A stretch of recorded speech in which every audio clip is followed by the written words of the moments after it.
నమో వెంకటేశాయ. ఇప్పుడే అందిన విషయం ఏంటి అంటే, వెంకటేశ్వర స్వామి 12 ఏళ్ళు తపస్సు చేశారని మీకు తెలుసా? ఇప్పుడు ఆ తపస్సు దేని గురించి, ఎవరి కోసము, ఎందుకోసం చేశారనే దాని గురించి మనం కొంచెం వివరంగా తెలుసుకుందాం.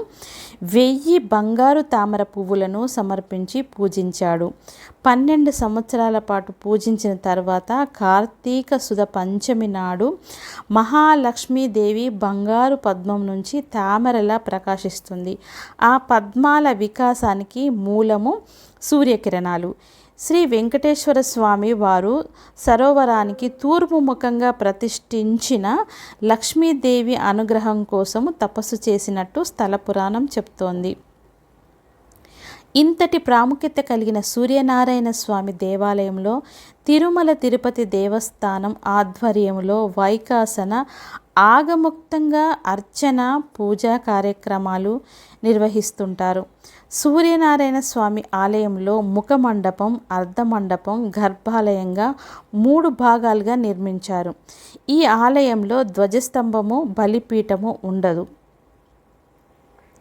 లక్ష్మీదేవి వ్యూహంతో భూలోకానికి విచ్చేసిన శ్రీ వెంకటేశ్వరుడు మహాలక్ష్మి కోసం 12 ఏళ్ల పాటు తపస్సు చేసినట్టు స్థల పురాణం. ఆ సమయంలో లక్ష్మీదేవి స్వరూపమైన శ్రీ పద్మావతీదేవి ఆవిర్భావానికి అనుగుణంగా పద్మ సరోవరాన్ని నిర్మించారు. శ్రీవారు దేవలోకం నుంచి తెప్పించిన పద్మాలు ఆ కొలనులో ప్రతిష్ఠించారు. శ్రీహరి సరస్సులో పద్మాలను నాటారు. సరస్సు తూర్పు ఒడ్డున శ్రీహరి సూర్యుడి అంటే సూర్యనారాయణ స్వామిని ప్రతిష్ఠించాడు.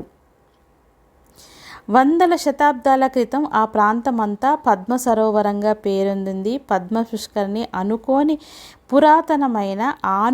పద్మ పుష్కరిణి ఆనుకొని పురాతనమైన సూర్యనారాయణ స్వామి దేవాలయం ఉంది. శ్రీ పద్మావతి అమ్మవారి ఉప ఆలయాలలో ఈ దేవాలయం ఎంతో ప్రాముఖ్యం కలిగింది. మొదట శ్రీ సూర్యనారాయణని దర్శించి అనంతరం పద్మావతి అమ్మవారిని దర్శిస్తే పరిపూర్ణ అనుగ్రహం సిద్ధిస్తుందని పండితులు చెప్తున్నారు.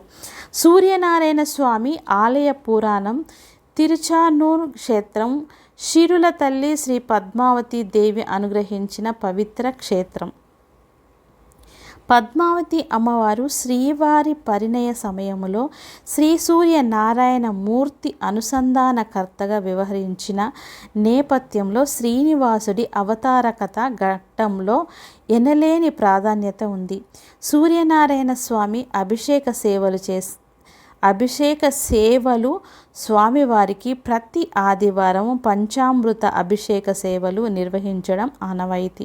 ప్రతి నెల స్వామివారి జన్మ నక్షత్రం పైన హస్త నక్షత్రం రోజున ఆలయంలో ఉదయం ఏకాంతంగా అభిషేకము, సాయంత్రం తిరుమాడ వీధుల్లో భక్తులు విశేషంగా పాల్గొని ఆరోగ్య ప్రదాత అనుగ్రహం పొందుతారు. ధనుర్మాసము, రథసప్తమి రోజుల్లో విశేష పూజలు ఆలయంలో నిర్వహిస్తారు. ఇది అన్నమాట వెంకటేశ్వర స్వామి 12 సంవత్సరాలు పద్మావతి అమ్మవారి కోసము పూజలు చేశారు అని మనకి ఇప్పటి వరకు తెలియదు కదా. ఎంతమందికి తెలుసో నాకు తప్పకుండా కామెంట్ పెట్టండి. నా వీడియోస్ చూస్తున్నారండి, ప్లీజ్ నేను చెప్పే తీరు కానీ నేను చెప్పేది ఏమైనా బాగా అర్థమవుతుందా, ఇంకా నా దగ్గర అంటే నేను చెప్పే తీరులో ఏదైనా లోపాలు ఉన్నవా అవన్నీ మీరు చెప్తే నేను సరి చేసుకుంటాను. ప్లీజ్ ఇలాంటి మంచి మంచి వీడియోస్ను పెట్టడానికే నేను ట్రై చేస్తుంటాను. ప్లీజ్ మన ఛానల్ని లైక్ చేయండి, షేర్ చేయండి, సబ్స్క్రైబ్ చేసుకోండి.